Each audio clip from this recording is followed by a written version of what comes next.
Survivors are people who experience loss, but they're also people who can experience the power of healing and share it with a larger community. One example is Steve Ross, who survived multiple losses in the Holocaust. After years of captivity and suffering, he helped many people clear other kinds of barriers and find hope through his work in Boston's neighborhoods. His story is told in a new book written with Glenn Frank and Brian Wallace. It's called From Broken Glass. To tell us about the book is his son and former Boston City Councilor, Mike Ross. Thank you very much for being with us, Mike. Good to see you again, Chris. Mike, your father is also responsible for telling the story by the Jewish Holocaust Memorial that we have in downtown Boston. But what about his decision or the families to come up with this book?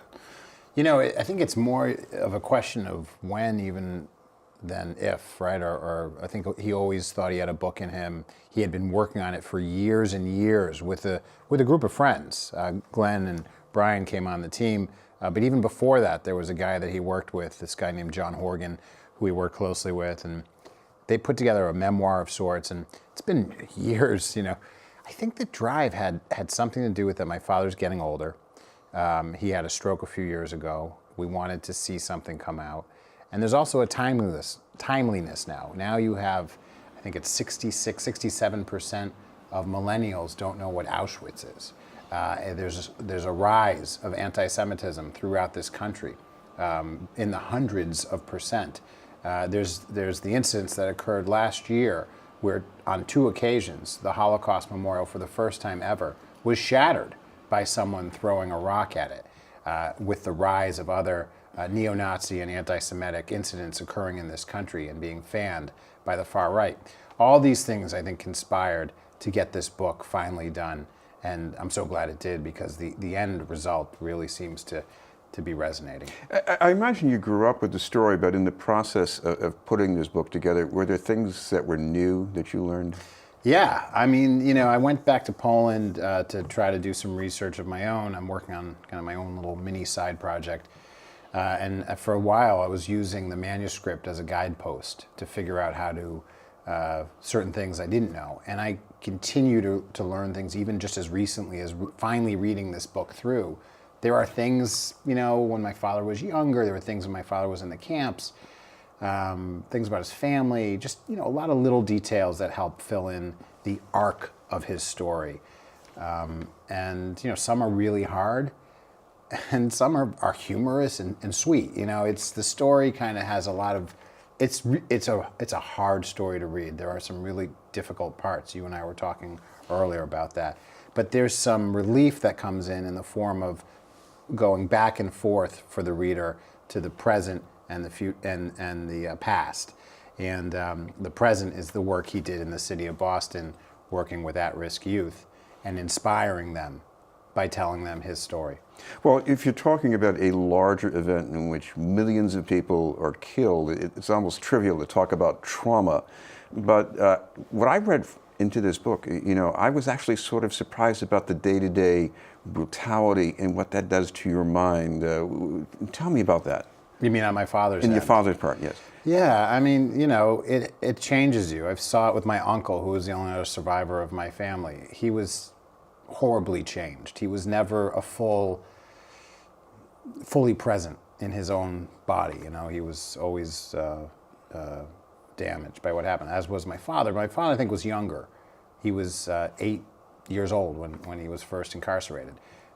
So somehow he was able to escape that. But when you read what happened to him over those 5 years, you think, how can anyone, you know, get through this? The only time in present time I've thought about that again is that I was reading an account of some of the Syrian women who were horribly, horribly enslaved and treated by ISIS, and some of their stories and how the trauma they have today, that hearkened to me of this, you know, the brutality of what man can do to other man.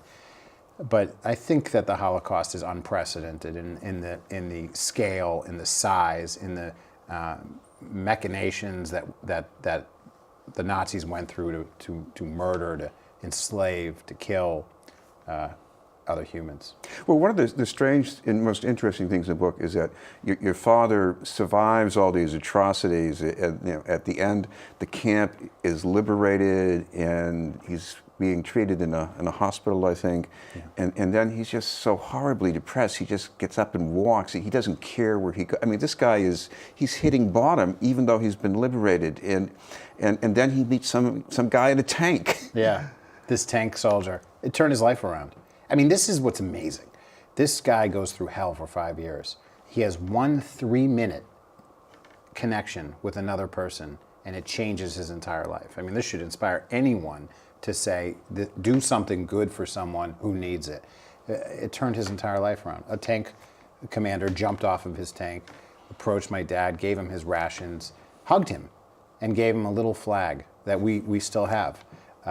He thought it was a handkerchief, but it was a 48-starred American flag that flew on his tank, and he gave it to my dad, and that was what brought him to the United States. Get a little deeper here, because a flag and maybe a can of beef or something like that, hash or something, it doesn't sound like much, but what did your father feel after that? You have to recognize that he hadn't seen a military or authority figure in his entire life. It's not like conditions were great in Poland for Jewish people before he was 8 years old. In his entire life, he didn't see someone who responded with such kindness, much less someone in a military uniform, his liberator, the American soldier. So there was that. And there needed to be an end to what he went through. He needed to be a turning point. And that was a turning point.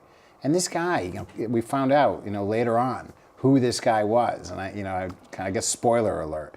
But the story that my dad spent his entire life trying to find this person and their family, and the book tells you more about that, and it's an amazing story. It's almost a side story to the main story, but it's the sweetest part of it.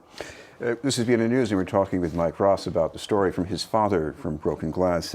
Mike, talking about side stories, when you went to Poland, you pursued another one, and this is a family that your father had stayed with because of your mother's intervention and possibly saving his life. My grandmother's intervention, yeah. So his mother's, that's right. His mother's intervention, yeah. So all right, so they left Lodz, Poland. They were trying to get to the Russian border. They couldn't get there. They got stuck in the small town called Krasnik. In Krasnik, they see people coming from Krasnik going to Lodz. They knew they were doomed. There was nowhere to go. And slowly, Krasnik turned into a ghetto, a Jewish ghetto, and they liquidated the ghetto. And all the people in the ghetto, who were the Jewish people in the ghetto, were sent to concentration camp, and almost all of them were murdered. 2 people didn't get liquidated early on. And the first was my father, and the second was my uncle. My uncle was an electrician. He had skills. He wasn't sent away. But my father was the youngest in the family. He was 8 years old, and my grandmother brought him to a stranger's home, knocked on their door, farmers, knocked on their door and gave my father to this family. And they were brave, and they did they put their life at risk to accept him into the house, but they did. And in keeping them there, my dad in the house for maybe 3 months to 6 months, until it became impossible to keep him in the house because people were being murdered, people were being killed for housing Jewish people, they had to finally set him free, send him away. And then he eventually went through the concentration camps and went through hell. But for that intervening event, he would have been murdered along with my grandmother and the rest of my family, not my uncle. Because they were all murdered at that point when the Krasnik ghetto was liquidated. So I went to Krasnik with my fiance, who knows how to speak a little bit of Polish, and the 2 of us went through the records, and we found records of my family. We also found records of the farmer's family, of who we believe are the farmer's family. And we're looking for those the descendants of that family. We want them to know that because of what their grandparents did, my father survived, I survived, I live today because of that. And we want to maybe look into getting them into the Yad Vashem Memorial, which is the Holocaust Museum in Israel, into the righteous Gentile honor, which they'd be recognized for that, for their family for that. Circling back to what your father was doing when he came to the United States here in Boston, it starts out with these stories in the book. He's a truant officer. He's trying to help people. They're not so glad to see him, and yet he keeps plugging away at it. Why do you think he did that? He was so tenacious. His tenacity. He would take these kids. He bought a bus one time. I mean, for first of all, $50. Who buys a bus for $50? This was a very long time ago. Buys a bus, puts all his kids in it, drives to the Cape, gets them out into the water to swim. He just wanted them to be free, and he wanted them to have opportunities. And so, he stayed on them. He kept coming back. And then when they said, well, no one wants to hire us. No one wants to give us a job. No one wants to put us in college. He would go visit the college presidents. He'd visit the BU college presidents. He'd visit all the people, and he would sit in their office until they meet with him, and then he'd tell them his story.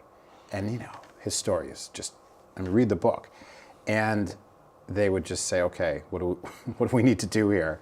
And his kids, who were mostly inner city Boston kids, would get a chance to go to that school. And many excelled and turned out to be brilliant, today lawyers and professionals and people doing all sorts of things. And of course, the one I remember from the book, he goes to a college official at Brandeis, camps out in the office, and he says, so how many kids from Boston are going here? And of course, did that result in anything? And the answer was none. Yeah, and it did. I mean, he would say, well, how many people are from Boston? And he says, oh, we got to check our records. He goes, you don't need to check your records, because I know the answer. The answer is none. I mean, he was tough. My dad was going into, and kind of there was a unspoken thing here that says, you need to do the right thing here or else. I guess the or else was like, we'll call the newspapers, or who knows. I mean, my dad's not a tough guy. He was just, he had a story. He had some sort of moral kind of, credibility, and he could connect with these people in a very, he was believable. They wanted to work with him, and he wasn't a tough guy. He believed in collaboration, and eventually I think like half of the Boston Edison, now NSTAR, like had my dad bringing people into those jobs. He found a way to get kids into the jobs. I think at one point he had a typing test that he somehow secured, so he knew what was on the typing test, and he had all these big guys from the neighborhood, and he gave them this typing test. They come in and they say, yeah, I'm here for the job about the typing test. And they go, okay, go over there. They start typing the thing, 40 words a minute, and then they get a job, and the next thing you know, they're working in this company for 20, 30 years. These kids were lost kids. No one was advocating for them. No one cared about them. For whatever reason, well, I think for reasons that we can deduce, but from reading the book and from what I know about my dad, he saw a little bit of himself in these kids. He wanted to help them. He just wanted to not make them so lost. He wanted to show them that someone cared, and he brought them into these jobs. And there's a movie out now. It's this documentary film, and they go back and they film these kids, and they have old photos of them. And these kids are talking, and they break down, telling their story. They're like, no one cared about us. But then Steve Ross showed up. It's an amazing story. And finally, we can't leave this without mentioning the intervention of Ray Flynn, because he invites your father up for a meeting, and your father springs this idea on him. And take it from there. Yeah, I mean, my dad, I'm not sure Ray Flynn knew. I think Ray Flynn knew that my dad was from that part of the world, but didn't necessarily know the extent. And at one point, my father says to the mayor, he's a survivor, and then the mayor breaks down. The mayor says, let's do this. Let's put a Holocaust memorial, and he suggests that he does it right where it is today, right in the middle of the city. And now at the kickoff for this book that we're going to do on June 5th, both Ray Flynn and Marty Walsh are going to be there to talk about, I think, the impact that this story and my dad in particular has had on them. In their careers, and it's a great story, and the relationship between my dad and Ray Flynn is quite beautiful, and they really do care about each other. We should mention the book is From Broken Glass, so if people want to find out how to get a copy, what's the best thing? I mean, the easiest thing is to go to Amazon and say Broken Glass. I know some people don't like doing that, but it's the easiest way to get a book. Thank you very much for being with us. Yeah, thank you. Mike Ross.